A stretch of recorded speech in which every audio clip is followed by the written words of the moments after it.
the Radio Forest podcast. Thank you for joining me today. I'd like to talk about some other books before we get into Fleetwood Mac, if that's okay. Sure. Before that, Beastie Boys, senior Yes. thesis, is that true? Oh, that is absolutely right. God, love my university and the American Studies major for letting me spend a year working on my thesis about the Beastie Boys, which eventually turned into doing a bunch more work with them, and then a book that I wrote about them a few years later. Yeah.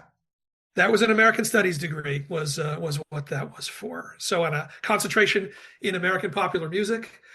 So I've been on this path for a minute here. I also wanted to talk about My Cross to Bear with Gregg Allman. I'd read that and hadn't realized that was you until now, really. A fantastic book. Tell me about that relationship. I heard that you had kind of done maybe an article on him or with him, and that kind of led to you helping him with his memoir. Yeah, I'd written a couple of things with him. I think especially there was a New York Times piece that I had recently done sort of as he was moving towards working on the book. And guess he and his team felt good about that. And we met a couple of times and agreed to work together to collaborate on that book. And I have to say, Gregg was, he was great. Wasn't a big talker, wasn't a big raconteur. I was nervous. Does he really get what he's going to have to give to make a book work? Like, is he really ready to open up that much and talk that much? And whatever it was that project represented to him, he was fantastic and really dedicated to it.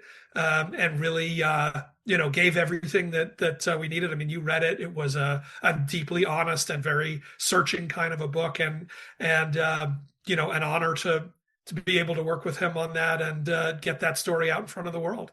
Were you involved then at all with Midnight Rider, that movie that's been, I guess, canceled indefinitely? Yeah, I mean, that was optioned and developed. I wasn't involved in it, obviously, as you noted. It started, and there was this tragedy on the first day of shooting with one of the members of the crew that really sort of set everything back. I hope that there can be a bigger Allman Brothers story developed for film, because it's such an epic tale to tell that deserves to be out there in other media as well, but did get sidetracked by a terrible situation, and I hope that that can get back on track someday. So you got the Johnny Cash book as well, Peter Frampton, Gregg Allman, like we mentioned, Prince, and now you've got this Fleetwood Mac one. Out of all this research and writing all these stories, is there anybody that kind of surprised you or something you learned? I mean, these are iconic stars, so we know a lot of their life. You're working with them deeply, but did you come away with a different view of any of the rock stars I mentioned? Look, I think you spend a lot of time thinking about any artist or album or project, and it continues to open up for you.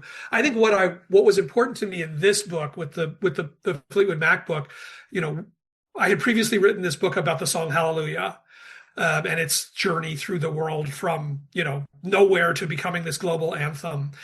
And what I realized was I really liked talking to listeners about their experiences with that song. And it wasn't something that I really set out to do, but everybody that I brought it up to had some story about playing it at a funeral or a wedding or whatever it was.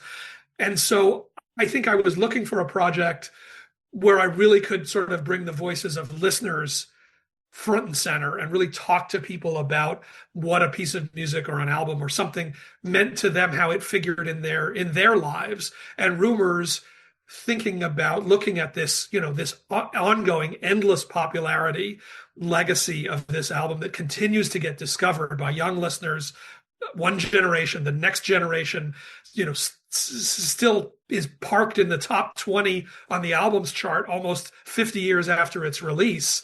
That this was something where I really, I went out and I talked to 30 some post-millennials about their relationship to Rumours, about how they found it, what it means to them, when they turned to it.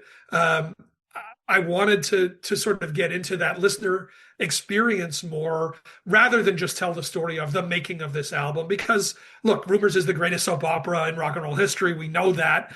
The craziness of the sessions, of the breakups, of everything that's going on is always going to be a piece of this story. But also, why does it continue to resonate with young listeners almost 50 years later? What is it that they're finding in this record? That was what I really wanted to explore in this project, and really kind of turn the focus outward, not just to the making of, but to what happens down the road. Yeah, you go song by song. You talk to all these like millennials, like you had said. Also, rock stars like Lizzie Hale comment on what it means to them, Yep. and the members and how they connect. I came away from your book of realizing this is sort of a Christine McVie album, and I always assumed it was Stevie and Lindsay. I think, Justice for Christine McVie, it's one of the biggest albums of all time. It's hard to talk about anything as sort of underrated about Rumours, but if there is anything that's underappreciated, I think we define it so much by that Stevie and Lindsay tension, and that at the flaming hot core of this album is, what went on between them. But Christine McVie actually has more writing credits than anybody on this album. There are more of her songs than anybody else's song. And if you look at the Fleetwood Mac Greatest Hits record, half of it are Christine songs, half of it is Stevie or Lindsay songs. I mean, she was cranking out just classic songs and hits for this band. I'm not going to say under the radar, but in a way that history maybe hasn't appreciated enough.